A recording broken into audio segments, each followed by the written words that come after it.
आज हम बात करेंगे कोर्ट केसेस के बारे में कि कोर्ट केसेस जीवन में कब होते हैं, ऐसी कौन सी दशाएं होती हैं, कौन से ग्रह होते हैं, कौन से योग होते हैं जिनकी वजह से कोर्ट केसेस होते हैं। नमस्कार, मैं अनिल कुमार सिंह, एस्ट्रो अनिल कुमार सिंह में आपका स्वागत करता हूँ। जन्म कुंडली का छठा भाव, 6th हाउस, कोर्ट केसेस को दिखाता है, बीमारियों के बारे में बताता है, लोन्स के बारे में बताता है और झगड़े दिखाता है। झगड़े, कोर्ट केस दोनों हम छठे भाव से देखते हैं। तो जो ग्रह 6th हाउस में बैठे हैं, जो ग्रह छठे भाव का स्वामी होगा और जो प्लैनेट छठे भाव से किसी भी प्रकार से संबंध बनाएगा, वह कोर्ट केस देने में सक्षम होता है।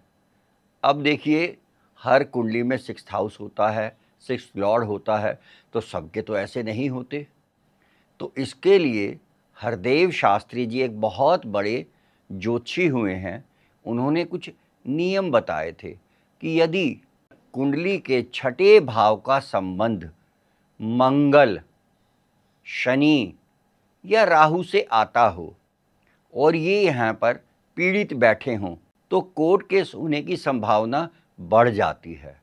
साथ ही साथ वो एक स्पेशल योग बताया करते थे, जिसे कहते हैं बंधन योग।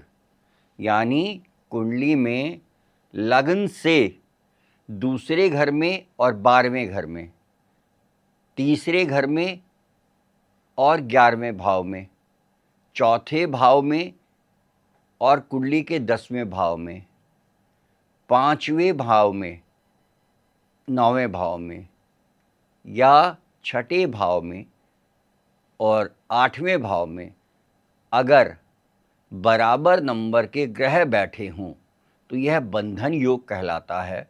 बंधन का मतलब होता है पाश, बांध लेना या जेल यात्रा कराते हैं ऐसे योग।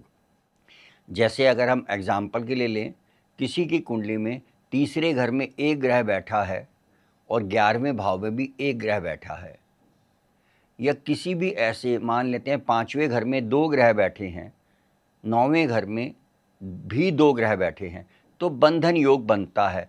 यानी इन घरों में बराबर नंबर के ग्रह बैठे होने चाहिए।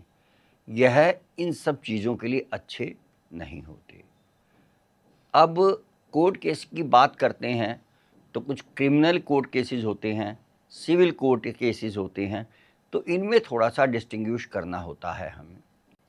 अब छठे भाव का स्वामी जिस घर में जाएगा, वहाँ से संबंधित कोर्ट केस दिखाता है। मैंने पहले कहा, शर्त यह होती है उसका पीड़ित होना ज़रूरी होता है। जैसे अगर हम कहें छठे भाव का स्वामी यदि 4th हाउस में आ गया, 4th हाउस होता है प्रॉपर्टी इत्यादि का, तो उस व्यक्ति का प्रॉपर्टी इत्यादि से संबंधित कोई कोर्ट केस हो सकता है।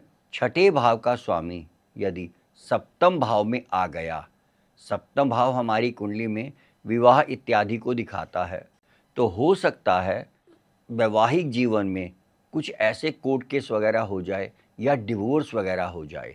या इस तरह से हम अलग अलग भाव से संबंध जब 6th हाउस का मालिक बनाता है, तो कोर्ट केसेस को बढ़ावा देता है। तो छठे घर में यदि मान लेते हैं हम राहु बैठा होता है, राहु धोखाधड़ी का कारक होता है, राहु चोरी डकैती वगैरह में भी इन्वॉल्व होता है, तो आदमी की टेंडेंसी ही एक क्राइम की तरह थोड़ा अग्रसर हो जाता है। यदि चंद्रमा भी इन्वॉल्व हो जाए इसमें, तो उसकी मानसिक स्थिति या मेंटल इंक्लिनेशन जो होता है, वो हमेशा गलत कामों में रहता है।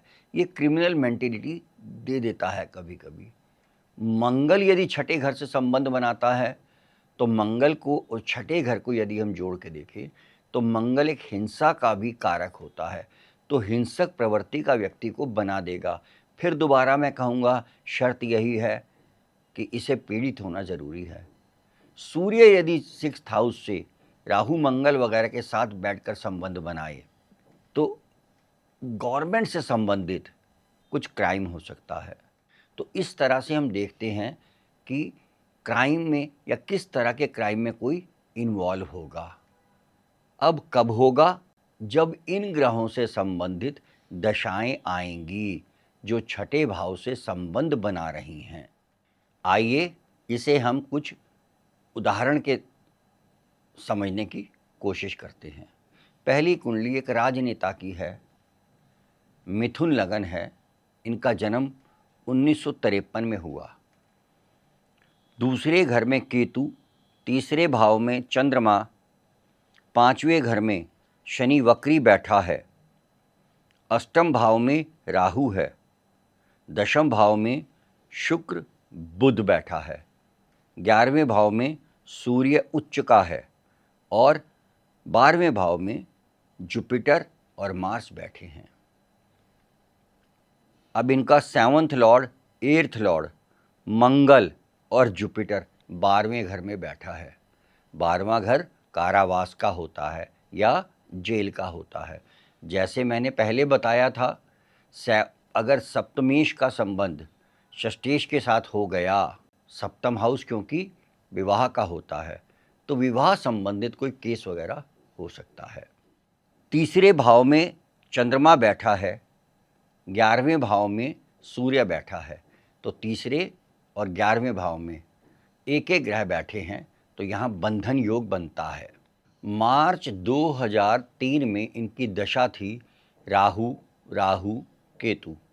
राहु अष्टम भाव में बैठा है, तो 6, 8, 12 एक एक क्राइम कोर्ट केस का संबंध दिखाते हैं।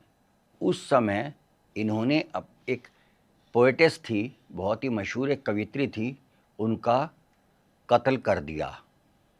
अब देखिए, छठे भाव का स्वामी, सप्तम भाव का स्वामी 12वें भाव में बैठे हैं। राहु अष्टम में है और केतु को शनि देख रहा है वक्री होकर, और उस समय राहु शनि जुपिटर मंगल के ऊपर गोचर कर रहे थे, षष्ठेश और सप्तमेश के, तो इन्हें आजीवन कारावास का सामना करना पड़ा। यहाँ हमने देखा 6, 8, 12 कैसे पीड़ित थे। इस अष्टम में बैठे राहु की दशा आई और गोचर का राहु और शनि भी 12वें भाव में गोचर कर रहे थे। इसके बाद हम एक कुंडली लेते हैं श्रीमती इंदिरा गांधी जी की, जिन्हें आयरन लेडी कहा जाता था, और अटल बिहारी वाजपेयी जी ने इन्हें एक तरह से दुर्गा जी भी कहा था। इनकी कुंडली कर्क लगन की कुंडली है। लगन में चंद्रमा बैठा है, दूसरे भाव में मंगल, 5वें भाव में सूर्य और बुध बैठा है, षष्ठ भाव में राहु और शुक्र बैठा है, सप्तम में चंद्रमा और 11वें भाव में वक्री जुपिटर है और 12वें भाव में केतु।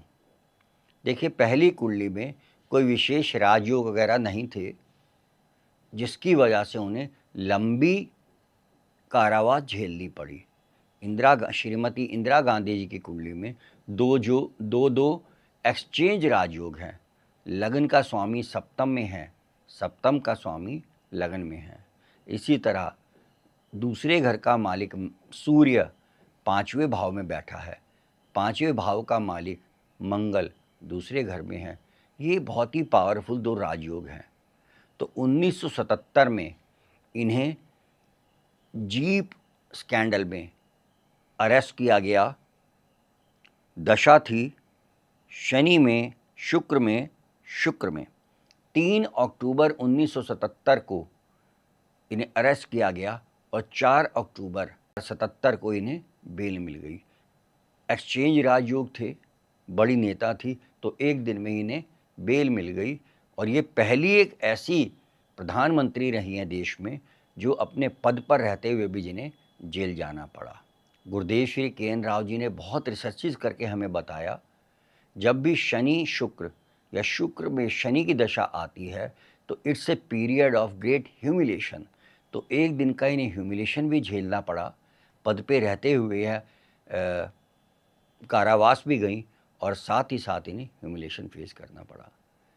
तो अगर मैं कंक्लूड करूं तो हम इसे ऐसे समझ सकते हैं, यदि 6, 8, 12 का संबंध मंगल शनि, राहु वगैरह से हो और षष्ठेश से हो तो अमूमन कोई ना कोई जीवन में कोर्ट केस होता है।